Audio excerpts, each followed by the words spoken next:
Okay, we are back. Slick Talk God, Slick Walk Nation. Oh man, listen, I had to come on here right now. I had to. I don't know if y'all just watch. How many of y'all into boxing? First of all, let's talk about that. So this is just strictly for the boxing fans. Hold on, say what's up to me in the back. You know what I'm saying? It's a handsome dude. But listen, so I just watched the the Berlanga and Shakur Stevenson card, right? Just fresh off, just watched it. And I'm gonna start with Shakur Stevenson and Zepeda, right?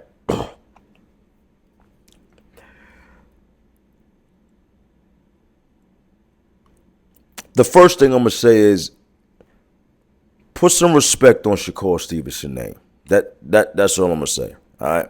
Shakur made me a believer. I mean, I always was a believer in Shakur. I think Shakur got terrific boxing ability. Period. Right? So what I tell people is in boxing nowadays though, you gotta be entertaining. You could be 40, 50, 60 and 0. But if you a boring fighter, it doesn't bring in no money. Because you could be 10 and 10. And if you are entertaining fighter, you're gonna make money and you're gonna get booked. Right? So that's in any sport, anything you do. If you're entertaining, you're gonna get booked. You could be 30 and 0 and not be entertaining, like that's how they were saying Shakur Stevenson was, and it make people question you. It make people don't want to pay you the big bucks and things of that nature, right?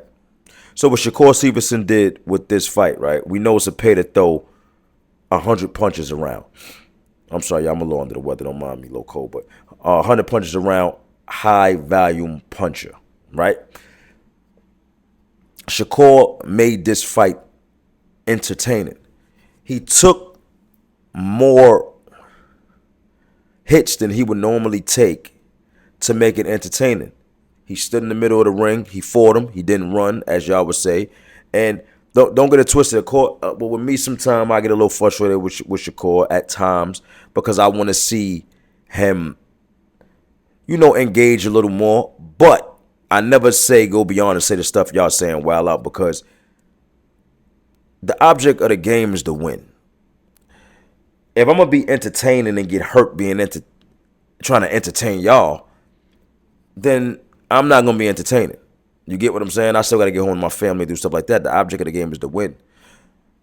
He listened to what everybody said and did what I didn't want him to do, but he did it anyway. He went in there and fought. So at first I'm saying, why he keep going to the ropes? This is the first 2-3 rounds. By the time I got to the third round, I realized what he was doing. And I said, okay, I see what he's doing as a plan. He's not letting Zepeda push him to the ropes. He's making Zepeda feel like he's walking him down into the rope so he can punch himself out. Kind of like a rope-a-dope. This is what I saw. And he did that.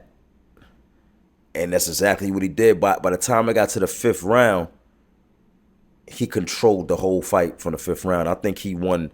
To me, he won every round from the 5th round. Maybe from the 6th. You know what I'm saying? But he controlled the whole fight from there. He landed the flusher punches. If I said that right, I'm sorry, y'all. Or the more effective punches every time they exchanged. You know what I'm saying? He did get caught with one. I think that was in the 3rd round or something like that when he was on the ropes, and he crossed his legs. He got caught doing 2 things. He got caught crossing his legs, and as a boxer, you're never supposed to cross your legs, and he got punched right when he crossed his legs. You know what I'm saying? And it made it look bigger than it was, but it was a good shot, and it did, you know what I'm saying,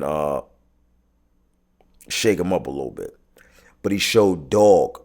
After that, he took over the whole fight. I don't want to hear nobody talk about Shakur again. Shakur, that was a great fight. You put on a show. You showed you was tough. And you controlled the whole fight. You showed how good of a boxer you is. And you could take a punch. Even though Zepeda's not a big puncher, he did get hit with some. Shakur got hit with some clean shots. Sorry, y'all. I'm trying to do this. Like I said, I got a little cold. Don't mind me. But he got hit with some clean shots.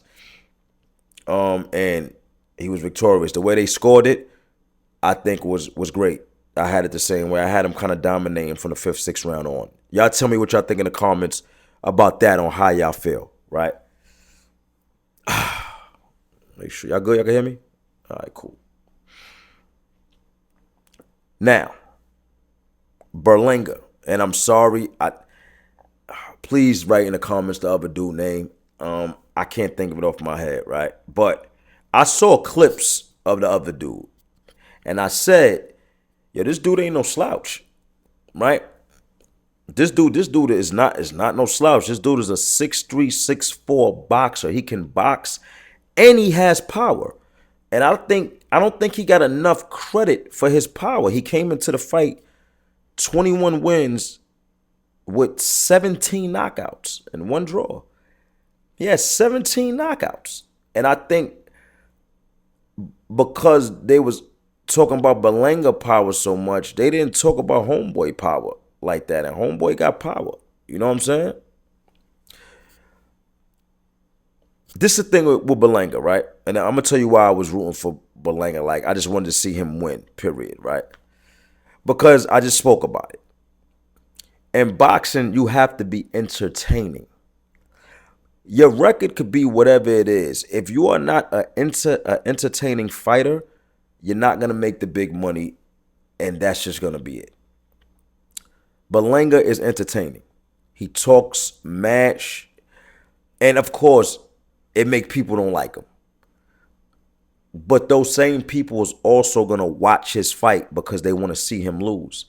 As long as they watching, it don't matter why they watching or what they watching for. The goal is to get people to watch the fight. That brings more money. So I know a lot of my dudes don't like Berlanga at all, right? And I was just talking to him because he talks so much shit. But it's entertaining. So when you go to watch the fight, you want to see him lose if you don't like him, right?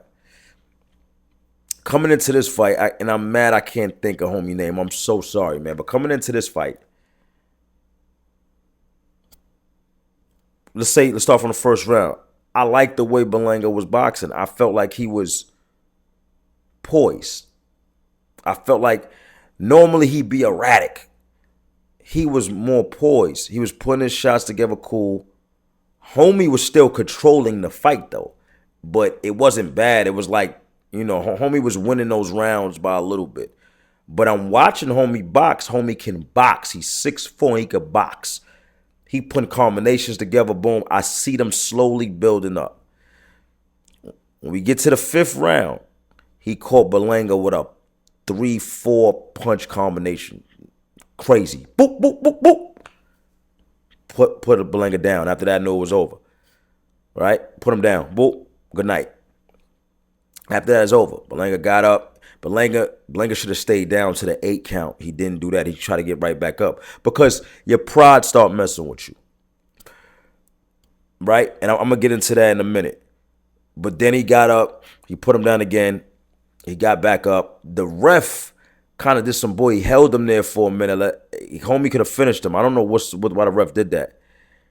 But the bell rung. He got saved by the bell. But when he came back out, his legs went on him. It was already over. You know, homie hit him again. Boop, boop. He was asleep, standing up. You know what I'm saying? They stopped the fight. But this is what I wanted to say about pride when you a shit talker.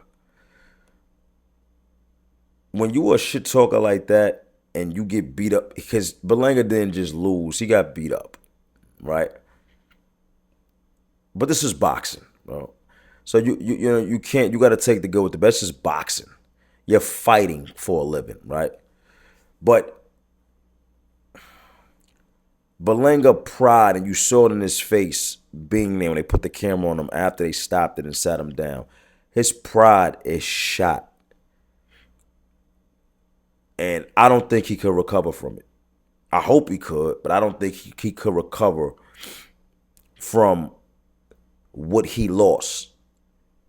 Like, everything in him. He lost it. He was drained of all the tough talk, the confidence. It was gone completely. And because you just fought a dude that's on the come up. So this is the thing. You could talk about fighting Canelo, and I think he did good against Canelo, and that's his claim to fame. And I mess with it. It's people like, oh, you lost all rounds. But I understand what he's saying. You know what I'm saying? He's happy because he went against Canelo and lasted 12 rounds and was entertaining. We keep saying that word. Was very entertaining in that fight. That's why he's able to get all these other fights, and he got that big bag, right?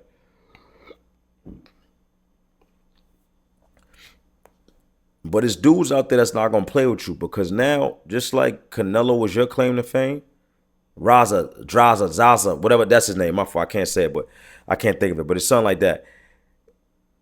Now you his claim to fame, Berlanga. You his claim to fame, so he not going to play with you. Homie is going to be a problem. Zaza, Daza, whatever his name is, he going to be a problem. He's 6'3", 6'4", he could box, and he got power. And he was drained. He's going up because he was drained at this weight. He's going to be a problem. He's going to be a problem. Let me know what y'all think. I know everybody, whoever just finished watching the boxing match, let me know what y'all think about what I said. Give me y'all take on the fights. And, yeah, let me know what y'all think in the comments, man. You already know that. Slick Talk God. We out.